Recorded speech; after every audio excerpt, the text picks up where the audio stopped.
ਪੰਜਾਬੀ ਖਬਰਾਂ ਦੇ ਨਾਲ ਮੈਂ ਅਖਤਰ ਸਮੇਰ ਜੋਕਾ ਤੇ ਮੈਂ ਵਦਾ ਬੁਆਣਾ ਸ਼ਹਿਰ ਦੇ ਵਾਰਡ ਨੰਬਰ 5 ਦੇ ਵਿੱਚੋਂ। ਇੱਥੋਂ ਦੇ ਜਿਹੜੇ ਮਹੱਲੇ ਵਾਲਿਆਂ ਉਹਨਾਂ ਮੈਨੂੰ ਦੱਸਿਆ, ਉਹਨਾਂ ਸੱਦਿਆ ਤੇ ਮੈਂ ਆਇਆ ਤੇ ਵੇਖਿਆ ਇੱਥੇ ਜਿਹੜੀਆਂ ਤਾਰਾਂ ਉਹ ਜ਼ਮੀਨ ਤੇ ਡੱਠੀਆਂ ਪਈਆਂ ਨੂੰ ਤੇ ਕੁਝ ਤਾਰਾਂ ਵਿੱਚੋਂ ਸ਼ਾਰਟ ਵੀ ਐ ਨੂੰ, ਮਤਲਬ ਇਹਨਾਂ ਉਤੋਂ ਨੰਗੀਆਂ ਹੋ ਗਈਆਂ ਨੂੰ। ਤੇ ਇੱਥੇ ਇੱਕ ਸਵਾਲ ਇਹ ਪੈਦਾ ਹੁੰਦਾ ਵੀ ਕਿਆ ਪਾਕਿਸਤਾਨ ਦੇ ਸ਼ਹਿਰੀ ਨਹੀਂ ਬੁਆਣੇ ਵਾਲੇ, ਕਿਆ ਇਹ ਵਾਪਡਾ ਨੂੰ ਬਿਜਲੀ ਦਾ ਬਿੱਲ ਅਦਾ ਨਹੀਂ ਕਰਦੇ?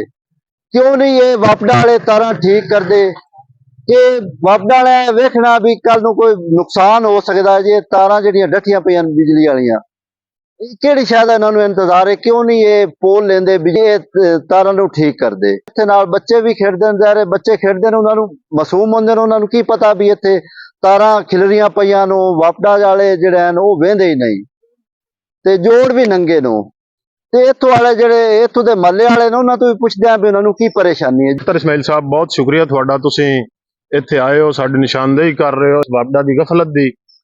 ਔਰ ਇਹਦੇ ਨਾਲ ਨਾਲ ਥੋੜੀ ਜਿਹੀ ਗੁਜ਼ਾਰਿਸ਼ ਹੈ ਵੀ ਹੈ ਕਿ ਇਹ ਅਰਸਾ ਦਰਾਜ਼ ਤੋਂ ਤਾਰਾਂ ਐਵੇਂ ਹੀ ਗੁੱਛਾ ਇੱਥੇ ਡੱਠਾ ਪਿਆ ਹੈ। ਇਹ ਜੀ ਮੇਰਾ ਮਕਾਨ ਹੈ, ਨਾਲ ਮੇਰੇ ਹਮਸਾਇਆਂ ਦਾ ਮਕਾਨ ਹੈ। ਮੇਰੇ ਮਕਾਨ ਦੇ ਉੱਤੋਂ ਵੀ ਤਾਰਾਂ ਗੁਜ਼ਰ ਰਹੀਆਂ ਨੇ। ਵਾਪਡਾ ਦਾ ਗ੍ਰਿਡ ਸਟੇਸ਼ਨ ਜਿਵੇਂ ਕਿ ਬਣਿਆ ਹੋਇਆ ਹੈ।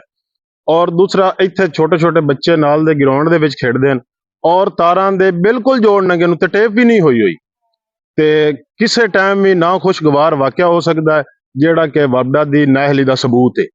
ਔਰ ਸਾਡੇ ਵਾਪਡਾ ਵਾਲਿਆਂ ਨੂੰ ਮੇਨ ਅਸੀਂ SDO ਸਾਹਿਬ, ਐਕਸੀਅਨ ਸਾਹਿਬ ਨੂੰ ਇਸ ਚੈਨਲ ਦੇ ਥਰੂ ਰਿਕੁਐਸਟ ਕਰਦੇ ਹਾਂ, ਪੁਰਜ਼ੋਰ ਰਿਕੁਐਸਟ ਕਰਦੇ ਹਾਂ ਕਿ ਬਰਾਏ ਮਿਹਰਬਾਨੀ, ਬਰਾਏ ਕਰਮ ਸਾਡੇ ਬੱਚਿਆਂ ਤੇ ਸਾਡੇ ਮਾਲੋ ਜਾਨ ਤੇ ਰਹਿਮ ਕੀਤਾ ਜਾਵੇ ਔਰ ਇਹਨਾਂ ਤਾਰਾਂ ਦਾ ਫਿਲ ਫੌਰ ਕੋਈ ਨਾ ਕੋਈ ਸੱਦੇਬਾਬ ਕੀਤਾ ਜਾਵੇ ਤਾਂ ਕਿ ਅਸੀਂ ਕਿਸੇ ਨਾ खुशगवार वाक़े तो बच सकिए।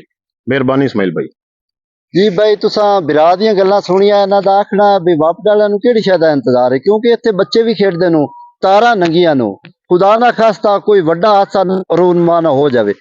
इन्हां बिरावां दा दसना है भी एक कार जिहड़ी आ ओनूं भी अग लगी आ इन्हां तारां नंगियां होण दी वजह तो। इन्नियां खबरां नवीं खबरां दे नाल तुहाडी खिदमत दोबारा हाज़िर होसां अपने मेज़बान अख्तर समੇਰ ਜੋਕਾ नूं दिओ इजाजत। अल्लाह हाफिज़।